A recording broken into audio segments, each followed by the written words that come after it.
when she immediately resurrected from death.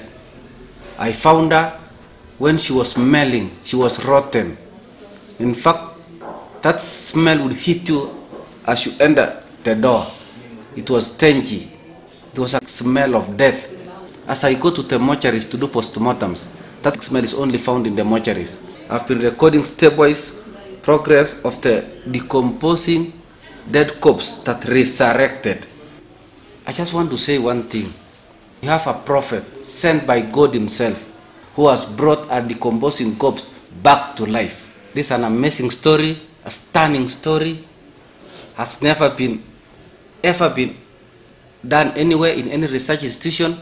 No life has ever been brought back. No dead corpse have ever been brought back in any hospital, in any research institution, in any facility, medical facility. This is a person who was dead and resurrected because of the authority of the mightiest prophet of the Lord. That is the authority that brought this lady back from death to life. And therefore, this is a shocking phenomena, stunning phenomena that has turned the tables down in the medical field, that now our eyes have been opened because we have never imagined or dreamt of bringing a dead corpse back to life.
We have just arrived at Mama Rosa's village of Cheparten. After the resurrection of Mama Rosa, this is what we have found.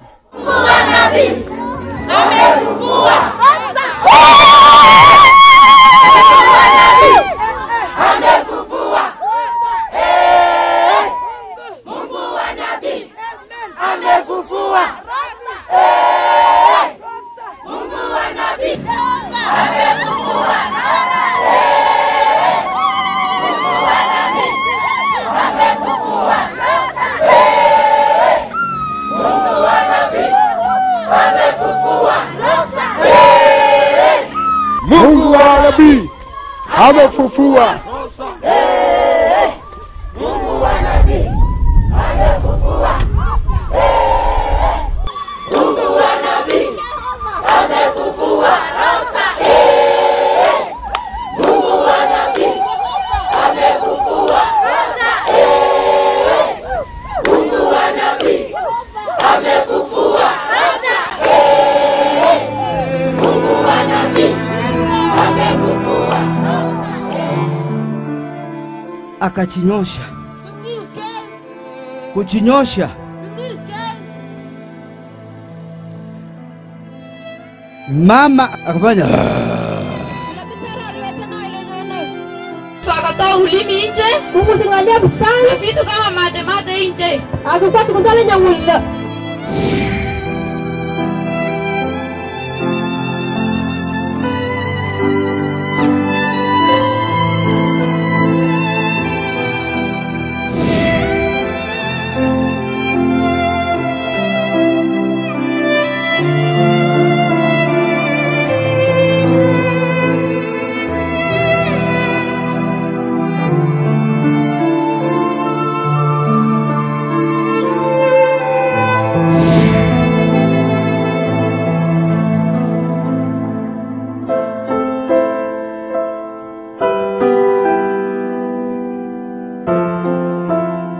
akachinyosha, kuchinyosha, mama akafanya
He has opened the floodgates of heaven. Amefungua malango ya mafuriko ya mbinguni. I have seen the dead coming out of their graves.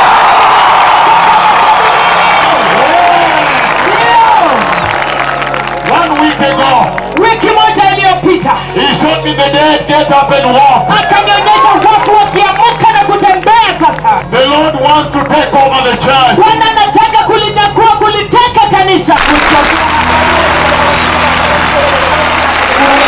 We have not yet begun the meeting. Bado hatujamaliza ibada. Even the dead will come out of their coffins. Hata walio wafu watafufuka toka katika magereza yao.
Hallelujah. Mind your head.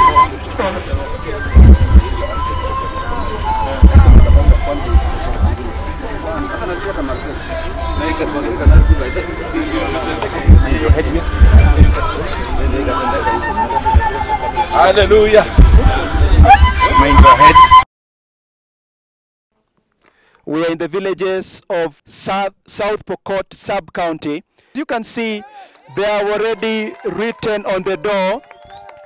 There is a message written on the door of that house. A message is written at the door of the house where Rosa Samson came back to life. And the message reads, "Thank you, Most High God of the mightiest prophet, for raising Rosa back to life. Thank you, mightiest prophet of the Lord. You intervened."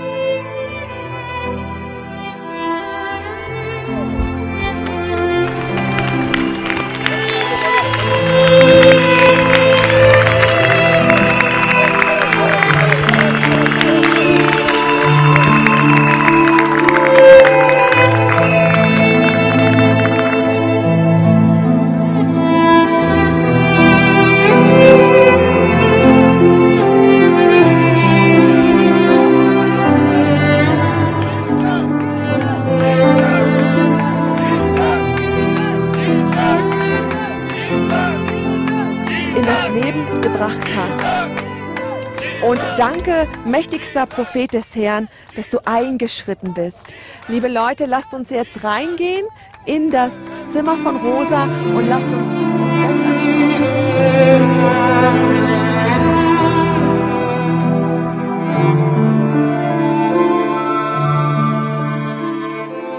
Was standing here and she was with the Rosa was with the daughter. So Rosa fell down. There? Yeah, She was there. going to that toilet? Yes, she was now coming out from the toilet. Then she fell down? She fell down. So the wife told the daughter, "You cannot carry me, you will not be able to carry me alone. Call your father." And the father was standing here. So he ran and carried Rosa all the way now to this room. This is where they stay.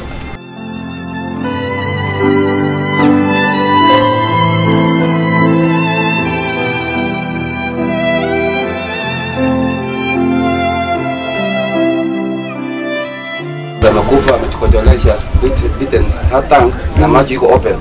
Akaenda to the next room, brought this bed sheet here to cover now the dead body completely. Bed sheet. Yes, ililetwa baadaye. To cover now the face yenye iko nje, macho iko nje, the wili. She has beaten her tongue. So this bed sheet was not here. She was brought from the other room. But amekufa kabisa, let's cover her completely. Weka password.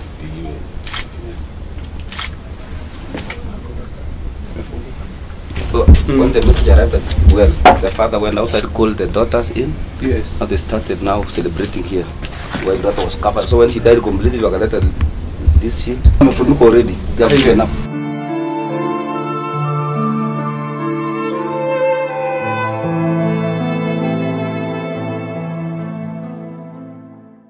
Praise the Lord!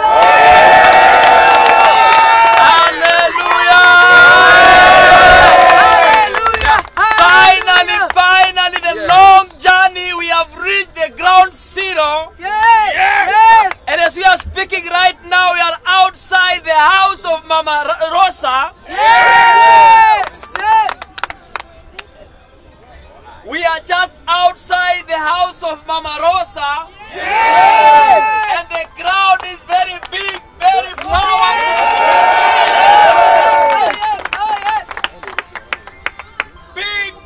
Big, as you can hear the celebration from the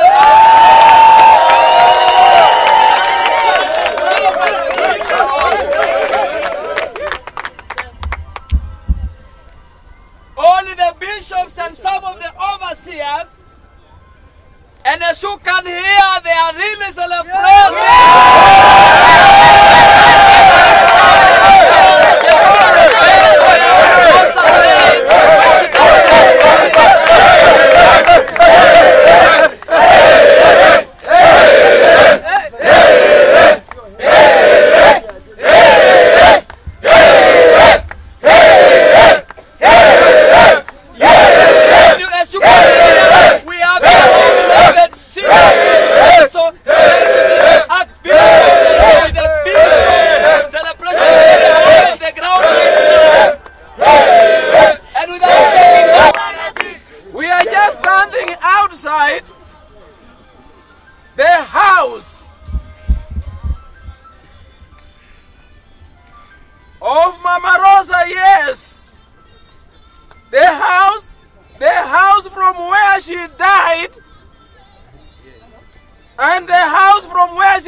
we have entered that house, I have.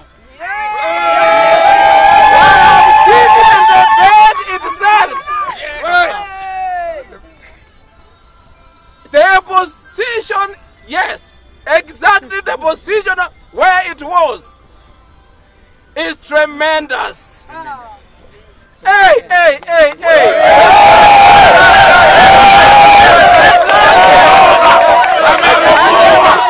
Mungu wetu, Mungu wa nabii, Jehova amefufua. Mungu wetu, Mungu wa nabii, Jehova amefufua. Mungu wetu, Mungu wa nabii, Jehova amefufua. Mungu wetu, Mungu wa nabii, Jehova amefufua. Revival, revival, revival, revival, revival, revival, revival,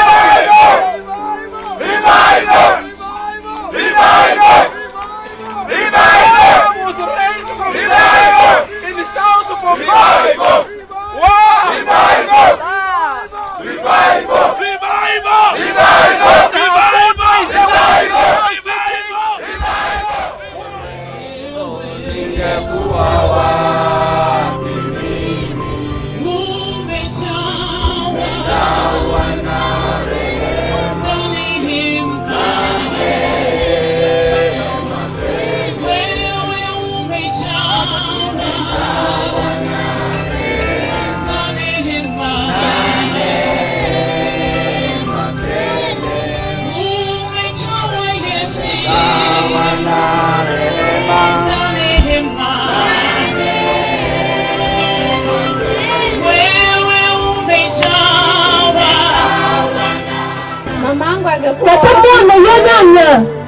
na sisi tungekuwa wapi?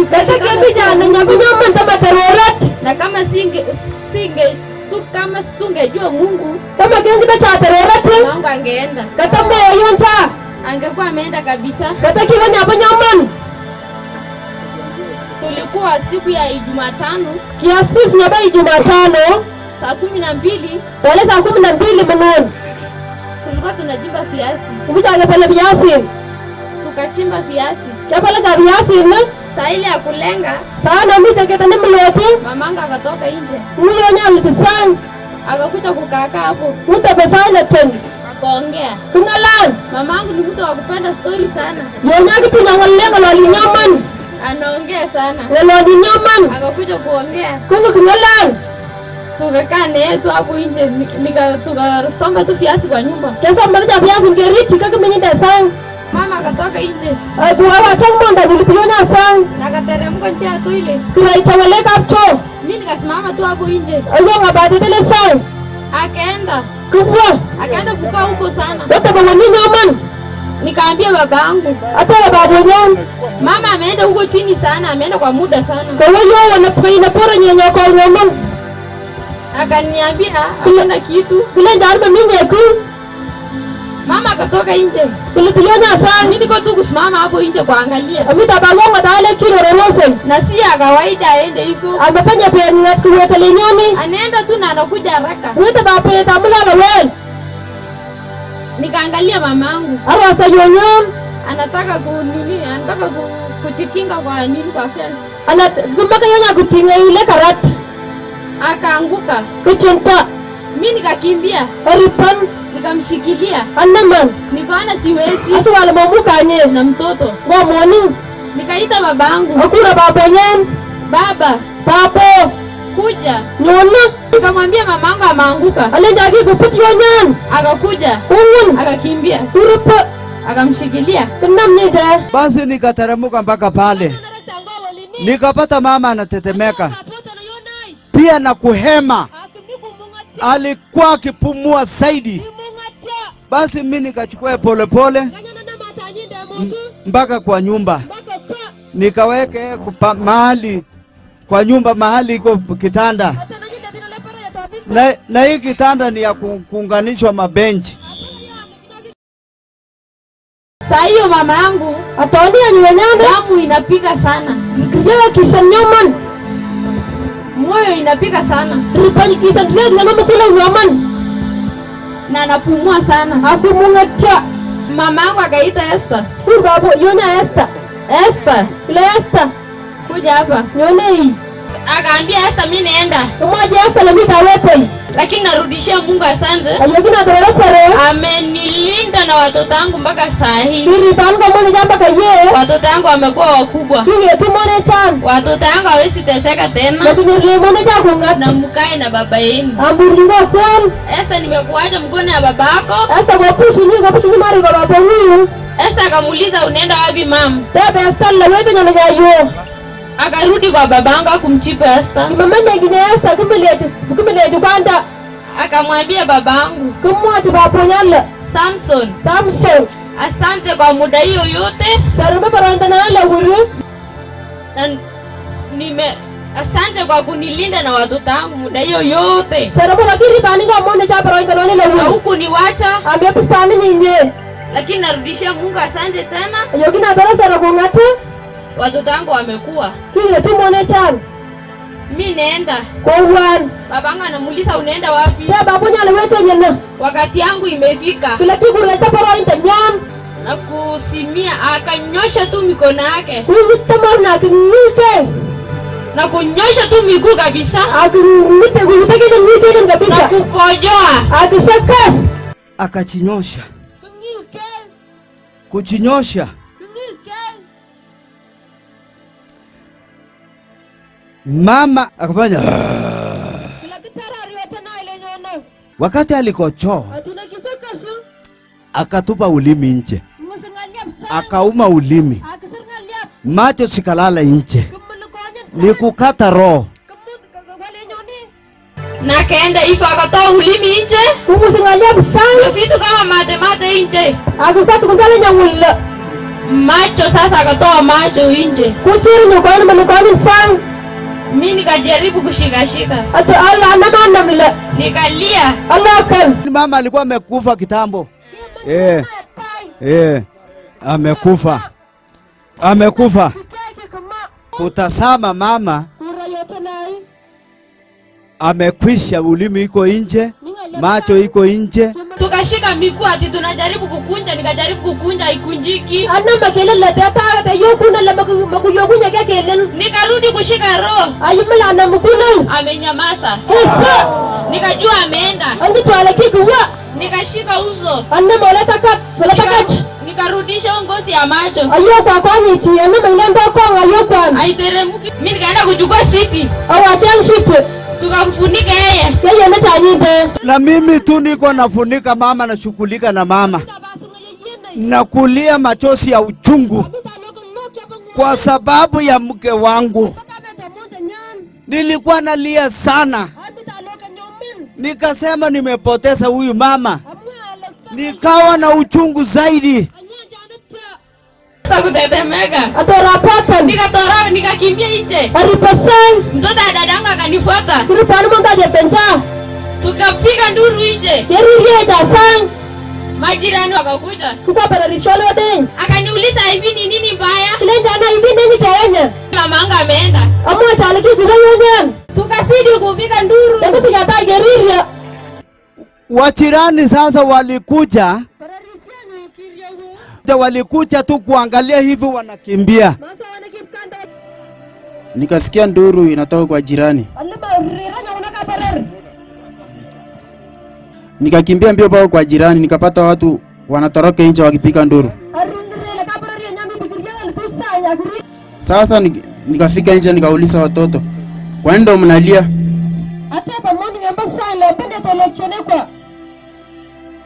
Hawaongei, nikaingia kwa nyumba ndani.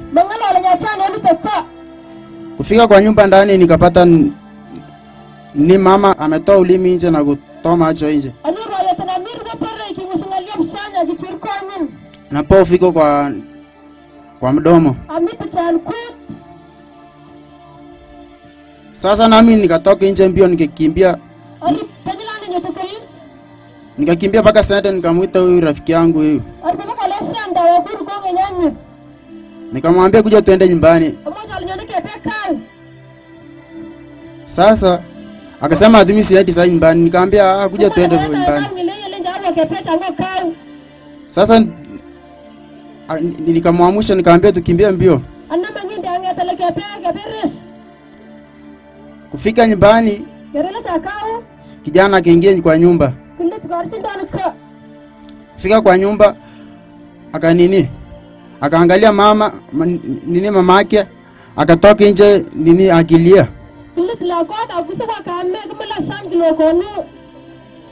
Kufika nje akakaa chini akalia kabisa. Nilikuwa hoteli. Niliitwa na rafiki yangu huyu. Aliniita. Akaniambia tuende nyumbani. Nilipofika nyumbani akanifungulia mlango.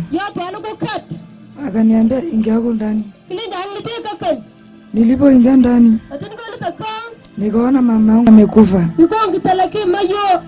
Nikaona madada yangu analia. Mama amekufa.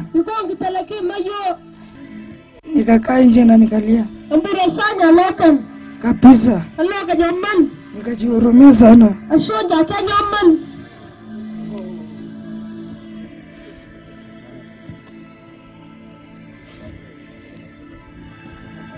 Mama ni mzima sasa, usilie. Tunasherehekea kufufuka kwa mama. Jana endelea kueleza. Mimi nikatoka. Tukakaa sana. Nikapigia Pastor Jairus. Mama hayuko tena. Mimi naitwa Pastor Jairus Mnangat wa Jerusalem Altar hapa ambayo iko Chaparten, madhabahu ya toba na utakatifu.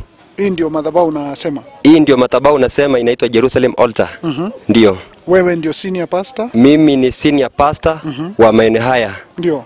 Ndio. Na uhusiano wako na Samson ni nini?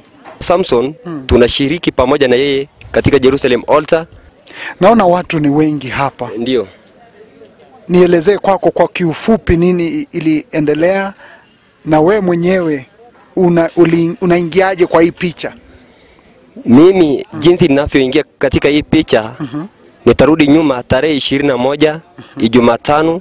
Samson alipikia mjane Mama Ruto ambaye alikuwa katika kesha kwamba mke wake amekata roho, naye Mama Ruto alichukua hatua ya kunipikia simu, nami nikashtuka kwa sababu alisema mke wa Samson amekufa na tunafaa kwenda kule. Nami nikashtuka nikachanganyikiwa, lakini kilichokuja akilini mwangu nikajua kwamba nabii ako katika nchi. Na nikawa na nambari zake 4 za simu. Nikachukua zile nambari 4 nika type message na nika send kwa nambari 4 hizo. Na kwa nambari 2 message ilifaulu kuingia. Unasema ilifaulu kuonyesha zingine 2 zilishindikana? Zingine 2 zilishindikana. Na wakati ni simu yangu ilisema message has been delivered, nami hapo nikatulia, nikasema mradi ujumbe huu umefikia kwa nabii mkuu wa Bwana, wacha yeye aamue. Waja yeye aamue. Mimi nilipikiwa simu na Mama Ruto. Ndio. Kwamba mke wa Samson amekata roho. Kwa hivyo hapo nikajua mambo yameharibika. Na kitakacho tu fanya mambo yawe sawa ni kuhusisha mambo haya nabii mkuu wa Bwana. Ndio. Na hapo ndipo niliandika message na nikatuma kwa nambari hizo 4 na 2 sikaonyesha kwamba message imefaulu. na nikatulia. Nilikuwa nimeshtuka hapo awali, lakini nikatulia sasa kidogo. Ndio. Kwa hivyo nikampikia Samson, akasema mambo yameharibika.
Wakati message ilikuja, kwa sababu tunajua ya kwamba hii nabii mkuu wa Mungu alituma yeye, na lazima kitu akisema kitu lazima itatendeka hivyo.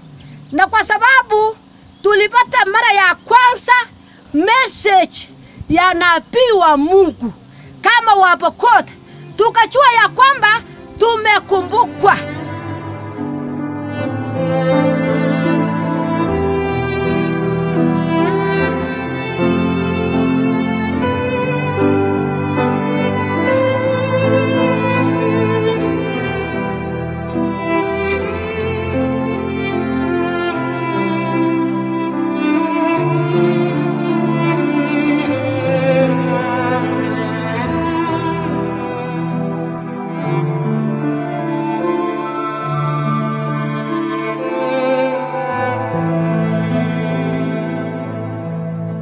Ujumbe ukatumwa kutoka kwa nabii mkuu wa Bwana. Ndio. Kwamba it is well. Na hiyo message ilipofika kwamba it is well, nikapikia kina mama Ruto ambao walikuwa kesha, na nikapikia Samson familia yake, na naambiwa kwamba sherehe iliendelea katika huko kesha. Nilikuwa kesha hiyo mama. Wakati message ilikuja, tukaona ya kwamba it is well. Tukasherehekea na hiyo mama. Kikutura sasa, kikutura sasa, kikutura sasa, kikutura sasa, kikutura sasa, kikutura sasa. Maana yake Rosa Mungu it is well imekuja na mama Rosa imefufuka. Tukasherehekea tukifurahi.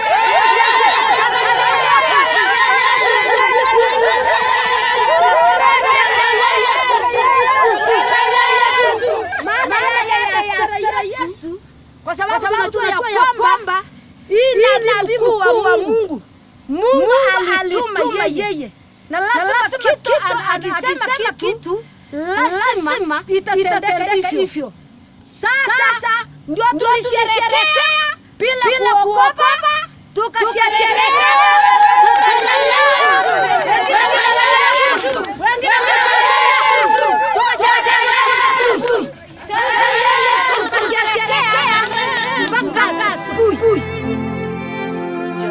Na sherehe pia iliendelea kwa Samson.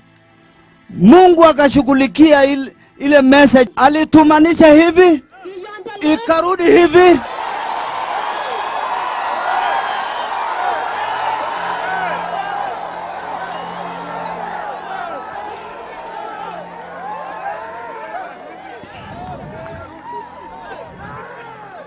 Na mnabii wa Mungu amesema it is well.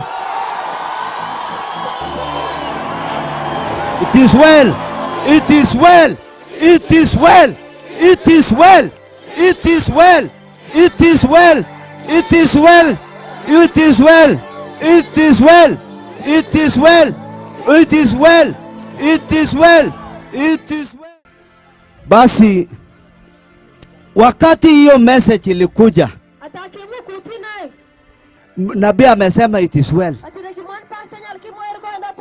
Wakati alinirejeshea message, nikashika, nikahandle, lakini wakati neno lilipokuja, nikatoka nje, nikasimama kwa mlango, nikaita wasichana yangu, nikaambia kwa kipokota, "Kaneka, kucha ndani, iko maneno, iko maneno hapa, iko message, iko maneno hapa." Hai. Babangu akatuita, akasema mkuje. Kama la kana, maana of God ametuma message.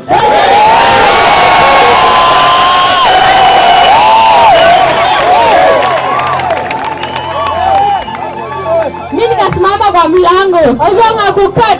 Mimi niko na uoga sana, nimetetemeka. Hakuna daktari atapata na nyoman. Akasema kuja soma hii message. Kile njalo inasoma na kungoliotona. Na akasoma. Kusoma. Nikaambia msichana, angalia, imetoka kwa nabii wa Mungu na amesema it is well. Nikamwambia let us celebrate, wacha tusherehekee. It is well. Kama kunyaka mwale tena, hiyo neno ikanitia nguvu sana. Na amesema it is well. Nikamwambia let us celebrate, wacha tusherehekee. Na tukaanza kusherehekea. Akatoka akasherehekea. Mtu hajafufuka. Tukasema kama mtumishi nabii wa Mungu amesema, atatendeka hivyo.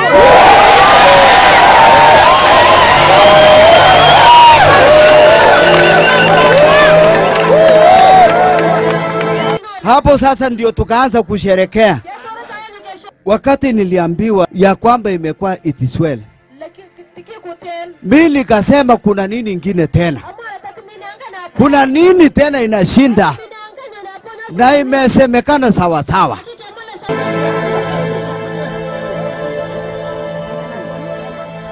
Kama nabii amesema it is well. Kama anataka kuona barabara tena yo ni hivyo. Kile hajafufuka hapo mngekututi. Hapo na hapo kapiga chapia. Mama akakohoa.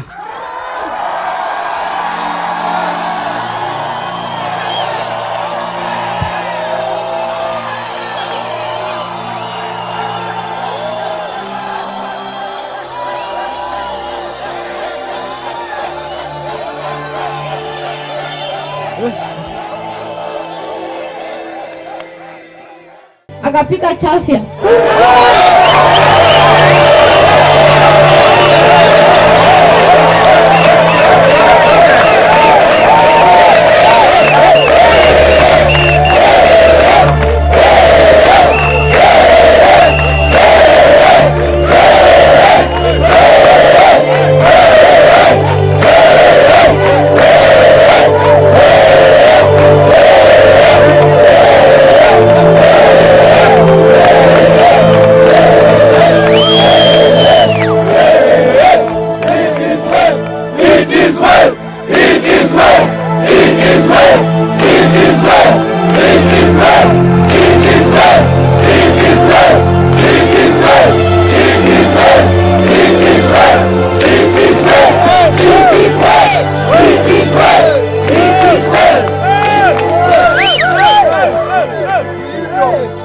Wakati alipika chafya, lakini kiliona akapumua kidogo. Umuvite.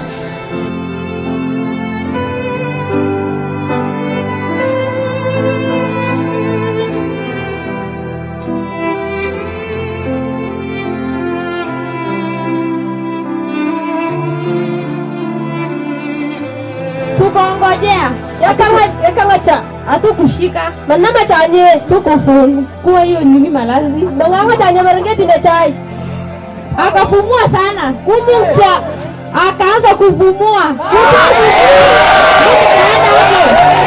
lakini nikafungua hiyo siti kutupa kando na blanketi